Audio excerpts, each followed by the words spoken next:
Dobre. Čiže ešte raz pomaly. Prvé, čo sme si nakreslili, bol stred, oblúka, krúžok 40-50 mm priemer.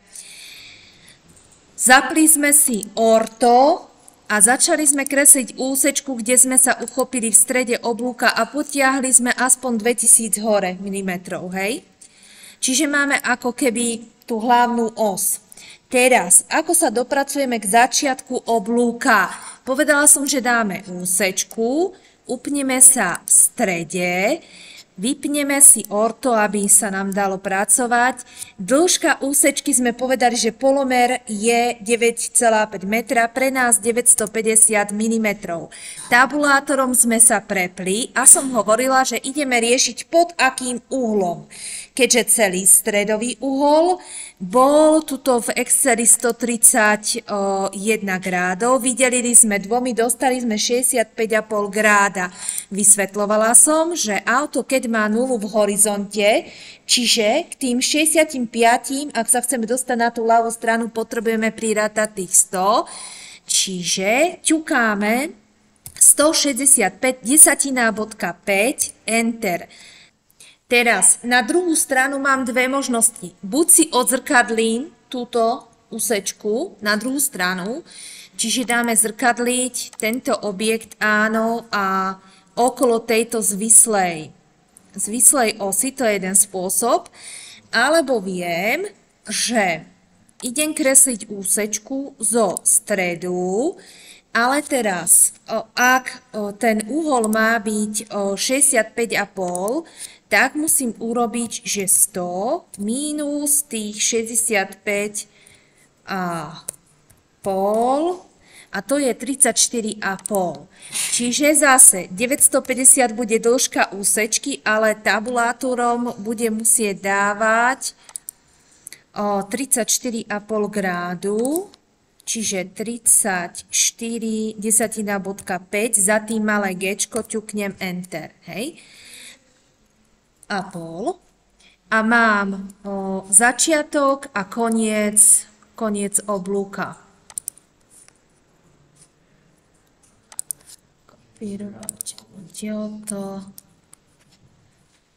sem. Mám začiatok, koniec oblúka, čo mi treba skopírovať je tento náš zo stredu do začiatku, do konca, aby to bolo sexy, pekné, že aby sme mali polohu tých bodov takým krúžočkom.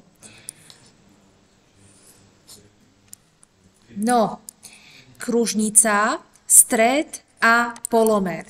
Stred je tu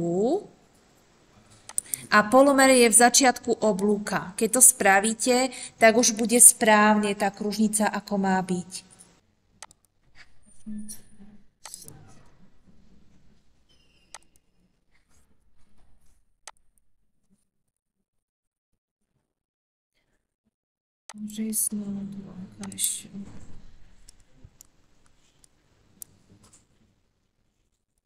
Točiť túto úsečku, áno, okolo tohto začiatku oblúka. Nechajte si zapnuté orto, hej, a skopírovali sme. Ideme predĺžiť a túto dotyčničku predĺžime. V podstate zrkadliť túto istú dotyčnicu, áno, okolo priesečníka dotyčníc a okolo, dajme tomu, stredu. Ako náhle máme obidve dotyčnice, tak v podstate z toho oblúka nám už stačí urobiť rovnobežku. Máme tam začiatok oblúka, koniec oblúka, stred oblúka. Čo v podstate ešte potrebujeme, máme tu tetivu, potrebujeme urobiť túto dotyčnicu. Hej? A dotyčnicu urobíme ako? To úsečku, áno, ideme ho skopírovať odtiaľto do vrcholu, to je asi najjednoduchšie. A najjednoduchšie je potom, že orezať tie prebytočné veci. A jednoducho už tu máš v podstate všetky prvky toho oblúka, ktoré máš mať. Už tam treba len dokresliť, ak niekto Ešte ak chcete, aby ste hore zobrazili uhol alfa a uhol tau, tak si dajte predĺžiť tie dotyčnice, aby boli vyššejšie. Hej. Hej. A už si, no, išlo mi o to, aby ste vedeli tie grády, ako dostať do AutoCADu. Ja už toto musím vypnúť, kolega ma vyhania, ale už si to budete vedieť dokončiť. Hej, že či nie? Výborne, šikovní ste, ja to pre istotu uložím, lebo mi to zase zmizne do činy.